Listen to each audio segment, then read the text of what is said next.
आपने अक्सर जानवरों को पौधे खाते हुए देखा होगा, लेकिन क्या कभी पौधों को जानवर खाते हुए देखा है? सुनकर दिमाग घूम गया ना? ऐसा सच में होता है। इस दुनिया में ऐसे कई पौधे मौजूद हैं जो प्राण भक्षी है, खून के प्यासे है और जो जानवरों और कीड़े मकोड़ों का मांस खाते हैं। लेकिन जानने वाली बात तो ये है कि ऐसा क्या हुआ कि इन पौधों ने अपने नेचुरल रिसोर्सेज को छोड़कर छोटे छोटे जानवरों और कीड़े मकोड़ों को अपना शिकार बनाना शुरू कर दिया। तो चलिए ये समझने के लिए वीडियो की शुरुआत करते हैं। ये मांस खाने वाले पौधे आज से लगभग 70 मिलियन सालों पहले, जब पृथ्वी पर डायनासोर्स जैसे बड़े और विशाल जानवर हुआ करते थे, उस वक्त कुछ पेड़ पौधे अपने जेनेटिकल चेंज व प्रकृति में आए बदलाव की वजह से या फिर न्यूट्रिशन की कमी के चलते इंसेक्ट्स और छोटे मोटे जानवरों को खाने लगे। ये कुछ ऐसा ही था कि किसी खास बीमारी के चलते एक इंसान में जब पोषक तत्व पर्यावरण में बदलाव आए, तो जाहिर सी बात है पेड़ पौधों को भी खुद को पर्यावरण के हिसाब से अपने खाने की कमी को पूरा करना ही था। और इसी वजह से पेड़ पौधों ने भी खुद को नए तरीके में ढालने की कोशिश की। यही वजह थी कि उनकी पत्तियों और बाकी हिस्सों में भी चेंजेस होते चले गए। इस प्रोसेस को पूरा होने में और प्लांट्स को पूरी तरह से कार्निवोरस होने में हजारों सालों का समय लगा। लेकिन इसी दौरान इन पौधों को बहुत सारे फायदे भी हुए, क्योंकि ये पौधे बदलाव को बहुत ही अच्छी तरह से समझ चुके थे। इनको पता था कि अगर ये खुद में बदलाव नहीं लाएंगे तो शायद ये हमेशा हमेशा के लिए खत्म हो जाएंगे। इन पौधों को एनिमल्स व इंसेक्ट्स को खाने से नए तरह के न्यूट्रिएंट्स मिलने लगे, जो कि शायद पहले संभव नहीं था। इसके बाद ही इन पौधों ने ये बात जान ली कि हम सही रास्ते पर जा रहे हैं। वैसे तो बहुत सारे एनिमल ईटिंग प्लांट्स हैं, जिनकी तादाद सैकड़ों में है। इनमें से इस वीडियो में हम ड्रोसेरासी फैमिली के 3 कार्निवोरस प्लांट्स पर बात करने वाले हैं। इन तीनों ही प्लांट्स की खासियत है कि अपने शिकार पर हमला करने के लिए मोशन करते हैं, यानी ये पौधे एक तरह से घात लगाकर अपने शिकार का इंतजार करते हैं। और जैसे ही शिकार यानी छोटे मोटे कीड़े मकोड़े या जानवर इनके पास आते हैं, तो ये पौधे तुरंत ही उन पर हमला बोल देते हैं। Number 1, Venus fly trap. Venus fly trap Carolina में पाया जाता है।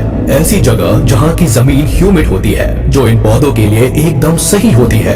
आपको ये जानकर बहुत ही ज्यादा हैरानी है, पेड़ पौधे किसे पसंद नहीं होते, और खासकर जब वह हरे भरे और खूबसूरत हो। पर शायद आपका ध्यान इस पेड़ के कांटेदार पत्तों पर नहीं गया, जो कि जानवरों के लिए मौत का कुआं है। जब इस पेड़ की पत्तियां खुली होती है, तो अक्सर इस पर कोई छोटा मोटा कीड़ा मकोड़ा या छिपकली जैसे जानवर आकर बैठ ही जाते हैं। ये देखिए, मधुमक्खियों की तरह दिखने वाला येलो जैकेट इस खूंखार पेड़ की कांटेदार पत्तियों पर आ बैठता है। अब जो होगा उसे देखकर आप अपनी आंखों पर विश्वास नहीं कर पाएंगे।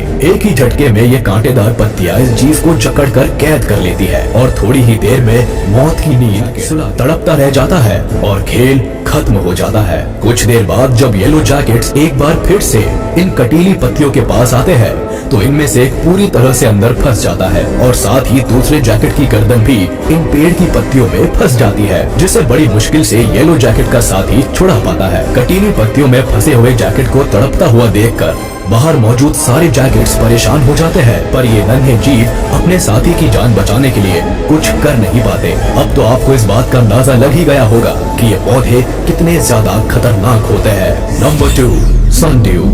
आपने रोलर कोम्ब तो जरूर देखा होगा, जिसके सर पर छोटी छोटी बूंदे जैसी लगी होती है, और इन्हीं बूंदों की वजह से ही हमारे बाल मनचाहे तरीके से संवारे जा सकते हैं। ये पौधा भी कुछ रोलर कोम्ब की ही तरह दिखता है, जो एक मटर के दाने से लेकर आपके हाथ की लंबाई जितना बड़ा हो सकता है। जिस तरह एक रोलर कोम्ब के सिर पर छोटे छोटे दाने लगे रहते हैं, उसी तरह इस पौधे के सिर पर भी कई सारे छोटे छोटे और चिपचिपे ड्रॉपलेट्स होते हैं, जो कि वाटर और कॉम्प्लेक्स शुगर से बने हुए होते हैं। ये इंसेक्ट्स को अपनी ओर अट्रैक्ट करने के लिए एक तरह से चारे का काम करते हैं। इंसेक्ट्स इन्हीं ड्रॉपलेट्स की वजह से ही इनकी चपेट में आ जाते हैं। इससे पहले कि इंसेक्ट्स कुछ भी समझ पाए, तब तक देर हो चुकी होती है, क्योंकि तब तक इंसेक्ट्स इस चिपचिपे लिक्विड में पूरी तरह फंस चुके होते हैं। इस पौधे की कुछ ऐसी भी प्रजातियां होती है जो छोटे मोटे कीड़े मकोड़ों को अपनी चपेट में लेते ही पूरी तरह से गला देती है। लेकिन इस पौधे की सारी प्रजातियों में से सबसे ज्यादा खतरनाक केप सनड्यू नाम की प्रजाति होती है।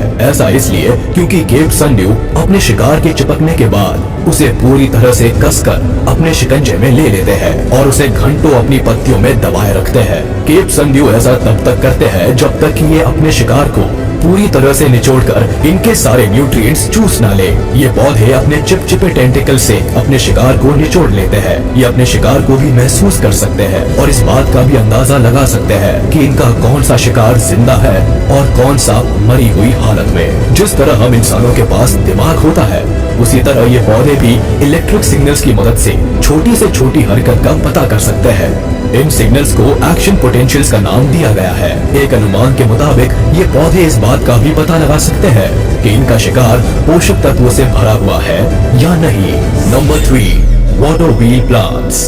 जंगल में बड़ी बड़ी घास के बीच से गुजरते हुए सन्यू फैमिली के मेंबर यानी वाटर व्हील्स को लेक के किनारे पर देखा जा सकता है। आपको बता दें कि ये पौधे बहुत ही रेयर है और बहुत कम पाए जाते हैं। इस पौधे में एक के पीछे एक लगभग 5 से 7 पत्ते हेल्पफुल हो सकते हैं। वाटर व्हील प्लांट्स लगभग हर महाद्वीप में पैदा हो सकते हैं और किसी भी तरह के पानी पर कब्जा कर लेते हैं। इस प्लांट में अंडर वाटर फ्लैप होते हैं जो छोटे छोटे समुद्री जीवों को पूरी तरह से कस लेते हैं और उनकी जान निकाल देते हैं। इन खतरनाक पौधों की पूरी तरह से जांच करने के बाद कार्निवोरस प्लांट्स के बारे में हम 3 बातों को बहुत अच्छे से समझ सकते हैं। सबसे पहले ये पाया गया कि आज से लगभग 70 मिलियन ईयर्स पहले जब 3 मॉडर्न कार्निवोरस प्लांट्स में से किसी एक को पूरी तरह से जीनोम डुप्लीकेशन से गुजरना पड़ा होगा, जिससे एक नए तरीके का डीएनए बना जिसे हम डुप्लीकेट डीएनए कह सकते हैं। इस डुप्लीकेट डीएनए ने लीफ और रूट्स जीन्स को भी पूरी तरह से बदल दिया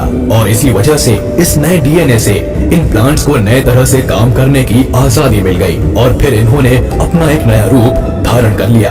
और फिर कुछ पत्तियों ने खुद को एक शिकारी की तरह ढालना शुरू कर दिया, जिसमें वह छोटे मोटे कीड़े मकोड़ों को फंसाकर उनका शिकार करने लगी। जबकि कार्निवोरस प्लांट न्यूट्रिशन और एब्जॉर्प्शन की प्रोसेस को जीन से ही कंट्रोल करने लगे। कार्निवोरस की जर्नी के सेकंड स्टेप की शुरुआत तब होती है जब पौधों को शिकार से नए तरह के पोषक तत्व यानी न्यूट्रिएंट्स मिलने लगे और इसी के चलते पुरानी पत्तियां और पेड़ की जड़ें उतनी ज्यादा जरूरतमंद नहीं रही जितनी की पहले थी। और ऐसा भी देखने को मिला कि जो भी जीन्स कार्निवोरस न्यूट्रिशन में शामिल नहीं थे यानी जिनका इस्तेमाल नहीं हो रहा था, धीरे धीरे उनका रास्ता साफ होता गया और वो गायब होने लगे। ये भी अपने आप में एक नई तरह की शुरुआत थी। जैसे कि एक्वेटिक वाटर व्हील प्लांट्स के सीडलिंग्स जो कि नॉर्मली तो एक प्रो रूट फॉर्म कर लेते हैं, लेकिन डीएनए में बदलाव की वजह से ये रूट्स ज्यादा बड़ी नहीं हो पाई और धीरे धीरे पूरी तरह से गायब हो गई। शुरुआत में ये बात बहुत ही हैरान कर देने वाली लग रही थी। कुछ इसी तरह ही 2013 में भी वैज्ञानिकों के एक ग्रुप द्वारा 2 कार्निवोरस प्लांट्स पर की गई स्टडीज में भी यही परिणाम सामने आया था। कार्निवोरस प्लांट्स में बदलाव के तीसरे चरण में पौधों ने अपने पर्यावरण के लिए खास तौर पर बहुत ही अनोखे और नए तरह के बदलाव किए, जो कि बहुत ही चौंकाने वाली बात है।